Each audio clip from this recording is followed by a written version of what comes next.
Given today's economic uncertainty, what are some adjustments you can make to your retirement plan if you're in your 40s and 50s? Well, here to talk with me about that is Chris Littlefield. He is the president of Retirement Income Solutions at Principal. Chris, welcome. Thank you, Bob. Appreciate it. Thanks for having me. It's a pleasure to have you here, and it will be a pleasure to have you answer the very first question I posed, which is, given today's economic landscape, the uncertainty that people are facing, what are some adjustments, the most impactful adjustments that people, especially in their 40s and 50s, who have some time to make adjustments, can start making with their retirement plan today? Yeah, I think obviously with the uncertainty, the market volatility, I think there's, the people that have got a financial plan and should stick to their financial plan and not overreact to what's happening at the market at any particular time.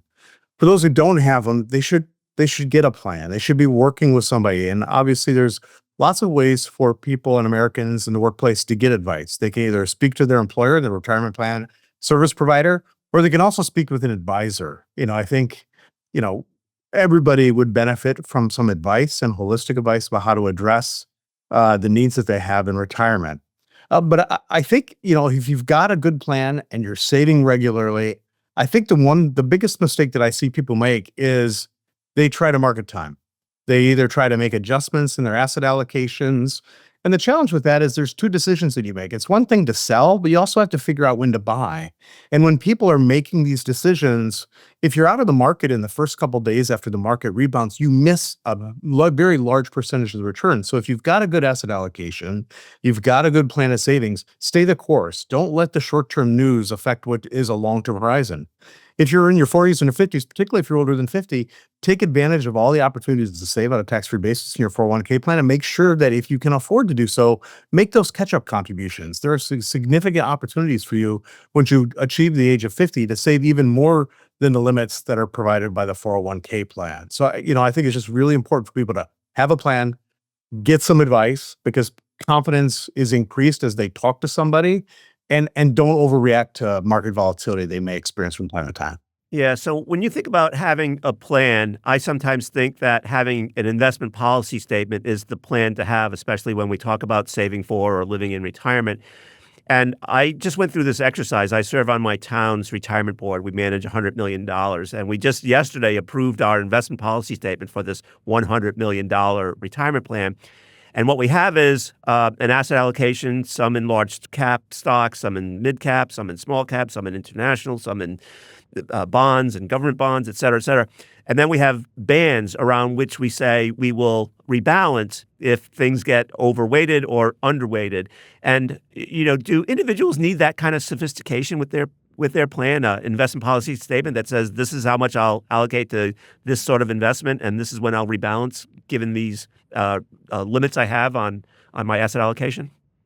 Yeah, obviously it's a best practice, but very few of us are equipped to do that on our own, right? But I think that's where the professional advice that you get in something like a target date fund provides exactly that. It allows you to have professional asset allocation, a rebalancing over time, and exposure to a lot of different asset classes. You can also get that through a managed account vehicle as well, which is a vehicle where you have somebody who's advising on the asset allocation and is helping you with the rebalancing. So do I think an individual needs it? Yes, ideally. But there have been innovations in the industry, particularly in the retirement space, like a target date fund that actually offer that in a very simple turnkey way that most people can connect with, as opposed to coming up with their own IPS or investment policy statement, figuring out what their weightings are, what their tolerance is. Do they have too much equities, not enough? A lot of that, most Americans, it just overwhelms them. And so it's easier to go into something like a target date fund that does that for them. Yeah. I'm curious, Chris. I often think that for people in their 20s and 30s, where perhaps their finances aren't that complicated, the target date fund works perfectly fine. But maybe as you get into your 40s and 50s, a managed account may be the more appropriate solution. Maybe talk a little bit about the pros and cons of each approach and how you might transition from, say, target date funds to a managed account. Yeah, and that's a great question, Bob. And sort of, you've seen some innovation in the industry. So let's just talk about generally the target date fund works very well over a long term.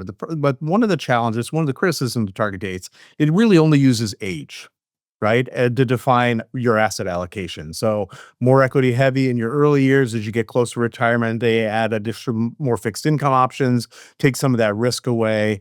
as you get close to retirement, and that has worked really, really well. What we're seeing people innovate now, and certainly Principal's one of the people that are coming up with these innovations, is a more personalized target date that uses factors in addition to age. And so we can look at the reg data we have. If you've got a defined benefit, if you've got a lifetime annuity already, your exposure to equities can be higher than somebody who may not have a guaranteed income option. So there's a way to personalize that. And the same thing happens in a managed account. It's able to have an advisor that sort of looks at you, your personal circumstances, your personal needs for income, or what your own financial goals and obligations are, and being able to tailor an asset allocation for you. The interesting thing you're seeing in target date now is you're also seeing what people are calling hybrid target dates, right? Target date fund until you reach the age of 40 or 45 or 50, and then it converts to a managed account option. So you have an asset accumulation for 20, 25 years. But then when you get starting close to when you might need to start planning for retirement, it gets you into more personalized. It takes into account your individual circumstance as opposed to just your age. And I think that's been a really significant approach. Now, there is a cost difference to that. There is a cost for providing that advice.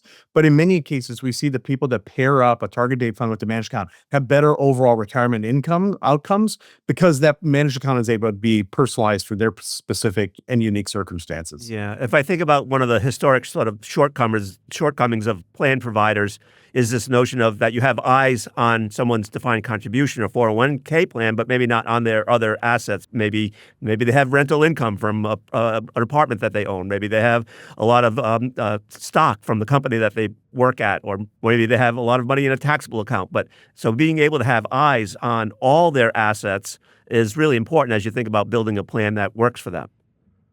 Yeah, I think that's right, Bob. And I think what we're seeing in the workplace in particular is for a long time, people were okay with getting sort of retirement savings advice because they were really focused on accumulation. It was like, okay, how much should I be setting aside and how much should I save? And what we've seen with this wave of people that are retiring is, wait, now I'm ready to turn that accumulated savings into some sort of income for life. How do I think about that? How do I think about my asset allocation differently? And how do I think about it more holistically? So what we've seen is a switch and a demand from employers and employees around not just retirement advice, but more holistic financial advice. Like how do I handle my debt? How do I deal with dependent care, whether that's an adult child, a child with special needs, a parent? How do I handle all of these potential challenges that come my way in the course of life? And being able to provide more holistic advice than just, hey, how much should I save? How should I allocate my assets? That's great for accumulation. When it comes to actually the spend down or the decumulation phase of your lifetime, it's much more personalized and everybody's circumstances are so unique. Yeah, increasingly, it seems like plan sponsors are being noticed for having advice delivered in the workplace as sort of a cutting edge feature of 401k plans. Is that something that you sort of would recommend or see that the future is one in which we deliver personalized advice, boots on the ground, either in person or virtually by a human? I think so, yes. And so I think there's been a change certainly over the last 10 years in terms of there's a period of time when plan sponsors would sort of say, we don't actually want you talking to our employees or giving them advice. We want you just sort of just do the record keeping and don't talk to them about the advice. The challenge there's a demand pull from employees that say, I need help. I want help. I need to feel more financially secure. Otherwise, I'm not going to be as productive in the workplace because I've got all of these challenges. And so we've really seen, probably starting in the large market first and then migrating down to smaller employers, is there is definitely a recognition by employers that their people need help, that they need to be able to provide them that help. Otherwise, they're going to be more distracted with their own personal situations and may actually leave the workplace. And so this demand is coming from employees and many more. I'm not sure I'd call it a cutting edge benefit. I think it's becoming much more common, I would say, in the large market first. But what generally tends to happen in the larger employers tends to migrate down over time. So I would expect to see those more advice offerings happening more broadly over the next several years. So, Chris, you mentioned the word challenges. I think one of the challenges that people face when they're planning for retirement is this notion of competing demands. They may be paying down debt, a home equity line of credit, or student loans, or credit card debts, or auto loans, at the same time that they're saving for retirement. And it's always a interesting debate. Which should I pay down my debt or save for retirement? Both, a little of this or a little of that. You have thoughts on that? Yeah, it's really hard to provide a general rule on that just because everybody's circumstance is different. The interest rates that they may be charging, if it's heavy consumer debt, could cause you to want to pay down the debt faster than saving for retirement. There's a lot of factors that go into it. What I would say is it's really important for people to take a balanced approach to their financial wellness and not focus on any one particular goal, because if you've got debt, you've got to manage your debt. If you've got retirement savings, you got to deal with that. And you've also got to save for potential future health care or dependent care obligations. So I think our view has generally been it's better for a person to seek the advice and get advice that they need because their circumstances are so individualized. But secondly, take a balanced approach and just don't focus on any one thing. We see in the past many people that have focused on, uh, for example, saving heavily for college for their children, right? And that's their sole focus. And then when the children are out of the house in their mid to late 40s or early 50s, they start wondering, okay, now I've got to start saving for retirement. Well, by then you've lost all the opportunity to save. You've lost the power of the time value of money, and it's really hard to catch up at that point, which is why, again, we believe a more balanced approach to dealing with debt, all of your obligations, and not postponing retirement, given the power of the time value of money over a long time, is really important. Yeah. So you mentioned maybe one mistake that people make. Can you talk about other mistakes that people make and how they can avoid them or correct them? Not taking advantage of the tax-free nature and the tax benefits there exist to them in their workplace retirement plans. We still see about roughly in the industry a little bit over 50% participation rates. It changes depending on the type of employer, but broadly. And so there certainly is a percentage of the population that just has a hard time meeting their day-to-day activities. There's a lot of people that just aren't participating. And I think that challenge has been recognized, and it was recognized in the most recent legislation, the Secure 2.0 that was passed just a couple of years ago, to sort of now require mandatory enrollment in automatic enrollment in retirement plans as an employer sponsored retirement plans. They can always default out if they want, but we've seen in our data, Bob, that when you're automatically enrolled in a plan, about 90% of the people stay in the plan. So you do have about a 10% that will opt out, but all of those things that we're learning about human behavior, but participating in the plans, taking advantage, even without the match, and the ability to save on a tax deferred basis is powerful. And so, not before you even talk about the ability to maximize an employer match. So we see a lot of people, I mean, 50% across the industry of people, maybe a little less than 50%, are not participating at all. And that's a challenge. So, Chris, one of the questions that I think financial advisors get most commonly, especially from people who are on retirement's doorstep, is, "Am I financially ready for retirement?" And oftentimes, if they don't have an advisor, maybe they're relying on some rule of thumb, like I need 10 to 12 times my salary set aside in my retirement nest egg to make sure that I can fund the 30 years or 35 years of retirement. What's your thought on how folks ought to determine if they have enough? Yeah. It's interesting. We recently conducted a survey where we had people expressing a great deal of confidence in their readiness for retirement. Over 60% expressed a comfort and a confidence in their retirement. But then when we asked them, like, how much do you think you'll need to save for retirement? They were way off in their recognition of, well, I think we had over 60% of the people answer that they thought they needed 30 times their salary to save in retirement, which would be wonderful if you can do it. But the general industry standard, somewhere in the 10 to 12 range, is going to be sufficient when you add in the benefits of Social Security that'll be to be able to replace your income in retirement.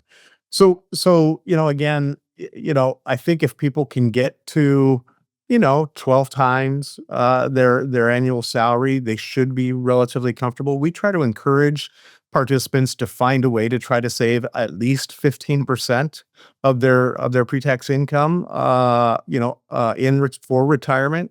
That would include the employer match. So there's many people that can achieve that, and we've seen a number of people in our plans have been able to achieve that level. But it's difficult. Not everybody can get there. Yeah. So, in the second half of our show today, Chris, I want to talk about the living in retirement phase. But as you think about the planning for retirement, are there some things that we haven't touched on that you think would be important for people who are in that stage of life to think about? I think the only thing I would touch on is that, oftentimes we're sitting here talking about it as though it's a financial exercise. And what we've learned pretty clearly, and certainly you've had guests that have talked about it as well, it's more than just a financial exercise. It's a change in life. It's a psychological, it's a social, it's an emotional. And oftentimes those factors get de-emphasized while people focus on the dollar amounts and the income without taking into account how your life changes when you decide to sort of go do something else. And we've certainly seen, and I think you've had other guests talk about this increase in phased retirement. People are unretiring. People are coming back. They may not want the full 9 to 5 corporate job, but they are finding ways to find purpose and meaning in their day-to-day lives. That you have the Japanese, notion of ikigai, right? What is their purpose? What is their meaning? What's going to give them that reason to wake up in the morning beyond just having enough money to live? Yeah. It's so interesting when we talk to, you and other guests that we've had on the show, there's always this notion that people want to retire the term retirement because it doesn't mean what it used to, right? Because people have encore careers or second careers or they're doing volunteer work or whatever the case may be, but it's not that classic image of sitting in a rocking chair reading the evening newspaper. Or the two people sitting in on the what looks like beach chairs on the graphic to your bobcats, right? Right. That's one view of retirement, but I think we've that most people that may not necessarily be their picture of retirement. That they want to go do different things and find that sense of purpose and meaning. Chris, we're going to take a short break. And when we come back, we'll talk more about living in retirement and some other things like Social Security and how to convert your assets into income. So don't go away. Welcome back to Decoding Retirement. I'm speaking with Chris Littlefield. He is the president of Retirement Income Solutions at Principal. Chris, when we left off, I promised that we would talk about how people can protect their retirement savings against different kinds of risks that they might face in retirement, specifically inflation and longevity. Thoughts? Yeah, thanks, Bob. That is the seminal challenge for people deal with the life cycle risks in retirement. I think there's no easy answers, but there's lots of different tools for people to use, whether they want to look at tips, treasury with inflation protection. If they want to look at annuities, more and more annuity options are having some sort of cost of living adjustment in them. If they want to look at some sort of combination of equity and fixed income portfolio that helps, the equities can help fight the impacts of inflation on their portfolios, assuming market returns are good. I think there's a lot. There's just that is the challenge, and staying exposed to equities, I think, is going to be important. I think the people that convert everything to a fixed income annuity with no adjustment or everything to fixed income, I think that's really challenging over the long term. So again, I'd probably say a balanced approach, talking with your advisor about the different tools that are available for them to deal with inflation. Yeah.